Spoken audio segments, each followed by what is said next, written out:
So we know what the topic is, and that is a discussion on life after being a caregiver. I was the caregiver for my mother for probably about 7 years. She transitioned last May, and it takes time to find your way. That's for sure.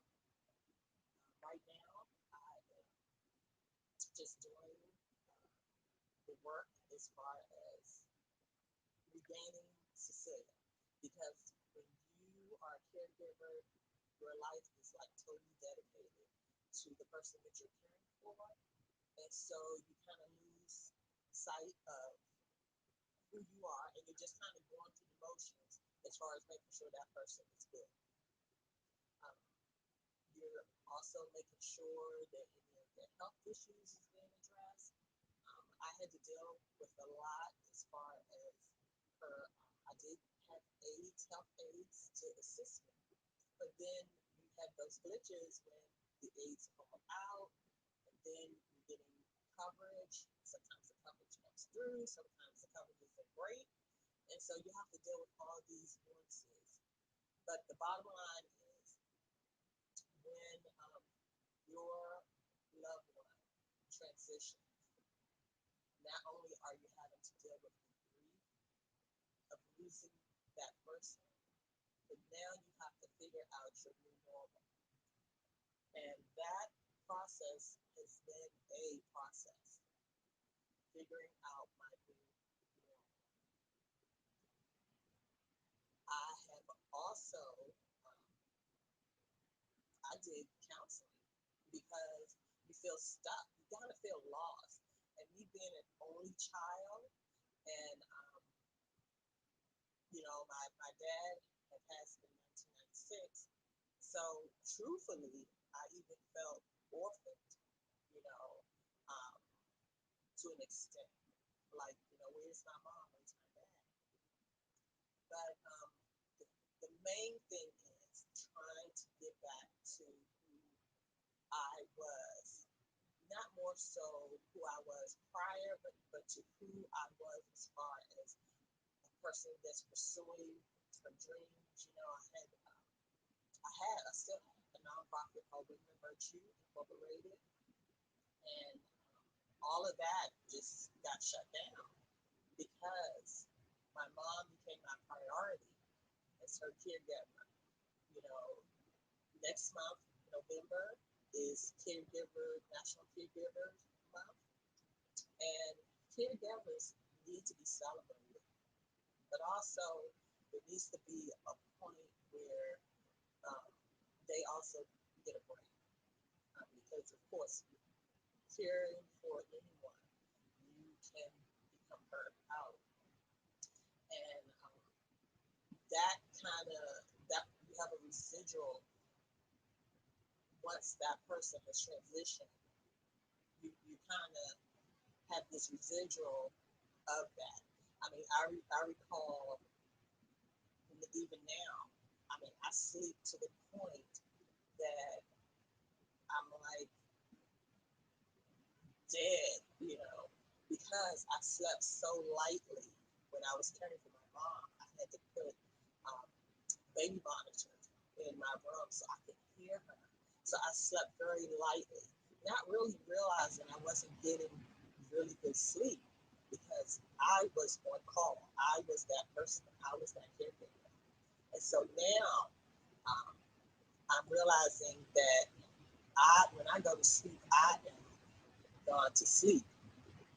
And one time it kind of scared me that I went so deep that I didn't hear, a person coming in. So, but that's like a residual. Some people, have injuries from, handling their loved one. I really don't have that much of physical issues, but definitely mentally, emotionally, and kind of spiritually, because your whole life is involved in taking care of this person, and now they have transitioned, and you're like, okay, so now what do I do? Um, One thing is you have to realize you have to take care of yourself, and get whatever you need as far as counseling, therapy. Um, for a while, I was like, no, I really don't need therapy, you know. But you're having to deal with grief on top of now who am I? You know, what do I do now with my life? You know, you've been going through the motions. This person has been who you have, you know, had your whole life around. So now, what do you do? It, I have been taking steps. Like I said, one thing I did initially, I was like, okay, I'm going to get some grief counseling. I started setting it up, and then I didn't follow through. But then I realized that I was stuck, and I was stuck because of the grief of losing my mom, but also of almost like losing my purpose and what I was now responsible for doing in life, because I no longer had the responsibility of being the caregiver. So now, what do I do? I'm going through the motions. I'm still working, and that's just like a robot. I mean, it's like I know, okay, you get up, go to work, but then, it's like, okay, so what do I do on the weekends? And having the realization that now I can actually plan stuff and do things, on a weekend, because initially, that was very hard to do, was to do things, attend events, go places. But then it took a long time for me to actually realize, okay, now you can actually attend this event. You can actually go here. You can actually hang out. I always had to be, home at a certain time. Um, and, on the weekends, I could no longer really do women of virtue workshops, seminars, activities like that. Women of virtue could no longer participate in the NBC4 Health and Fitness Expo, because that was a whole weekend thing. And, the coordination for that, with my mother's age. But I do thank God that I did have neighbors. I mean, they say it takes a village to raise children. Well, in many instances and cases, it also takes a village to help caregivers care for their loved ones. And I did more so have that village, as well as the home health aides. But getting back to life after being a caregiver, it is really hard for me. Um, I don't know if how other people have dealt with it, but like for me, I still haven't really fully started doing things with women of virtue. I've always made sure that everything is kept up. Our 501c3 is straight, our tax exemption is straight, registration for Maryland is straight. I've always made sure those things are still in place, because I believe eventually I will get back to them. But it's a major process, and it's a step by step, moment by moment process, and really trying to find where you belong in your place now, your responsibility now. What are you going to do now?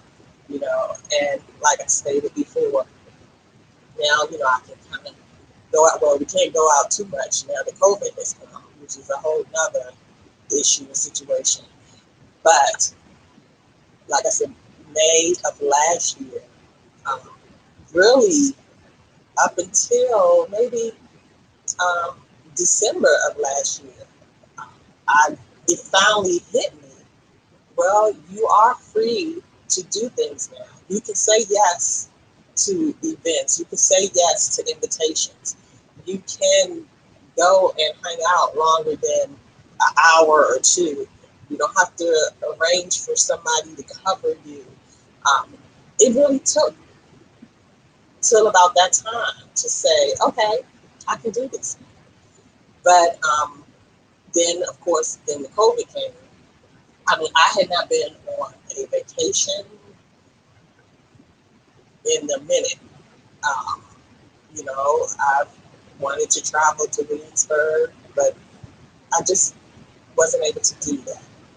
But now I'm realizing I can whenever everything opens back up. Wherever I can go, I am free to go. And all those things were afterthoughts. Like, I still felt that I was the caregiver and I really could not go anywhere or do anything. So in your mind, you're still kind of there.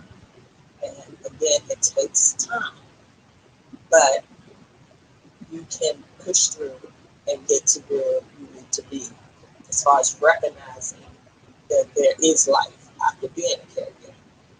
Because you kind of, your life has stopped. I mean, you as a person, your life has stopped when you are that caregiver. And now you have to pick up your life again and say, now let me move forward and do those things because I'm able to now. You know, and never did I consider being a caregiver a burden.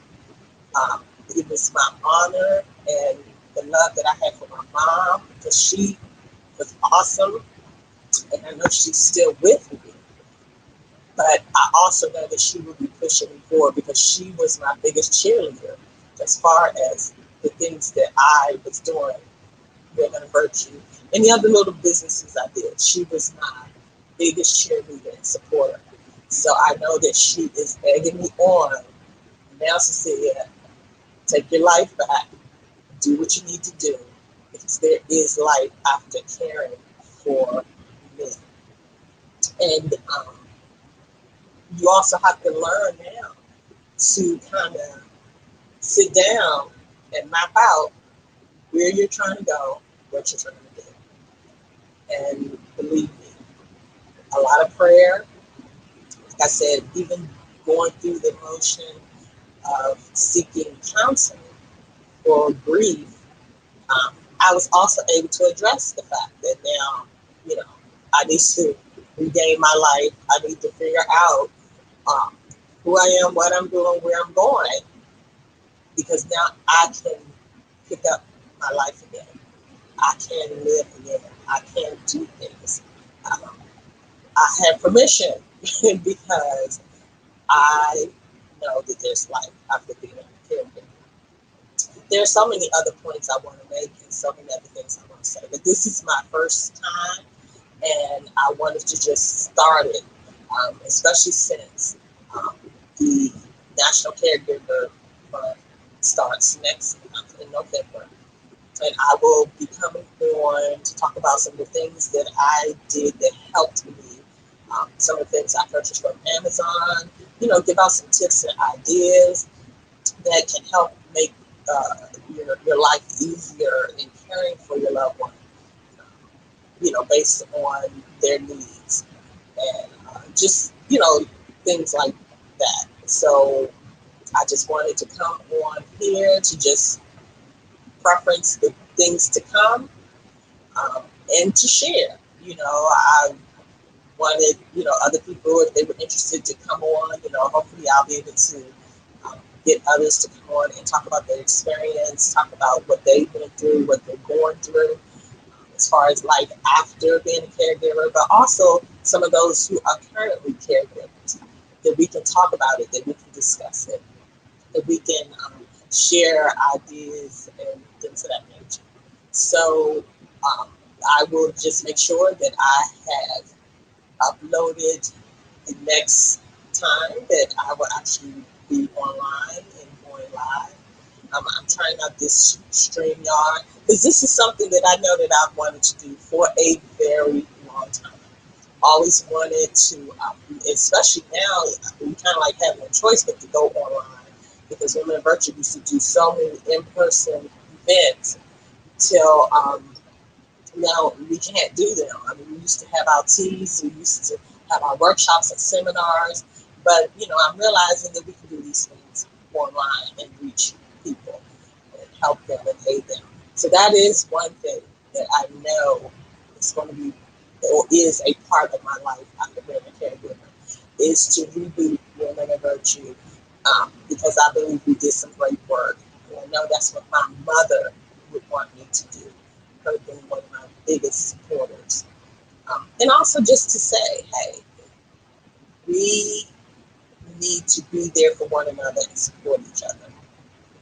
And again, if there's anyone who wants to be a part of the discussion, want to share, want to participate, just hit me up. Just send me a message or messenger. You can email me. And this is an old email because my Gmail address is very long, but it's chills, CHILLS as in Sam, HLL at AOL.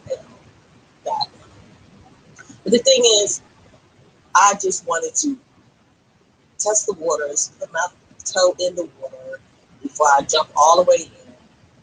But I do believe this is what I need to be doing. It's in the here and now. This is a part of my life after being a caregiver. Yes, it's been over a year and several months since my mother's transition, but it can take that long or longer. It just depends on how you're doing the work so that you can move forward and do what you know you've been called to do at such a time as this. So blessings to all. This is very short. I didn't get any responses of anyone who wanted to participate or come online. But again, when I schedule another one, I hope that there are those who want to share because that's how we can help one another. It's by sharing and just giving each other tips on what we did to get through this and get to the next level and understanding again that there is life after being a caregiver. Blessings.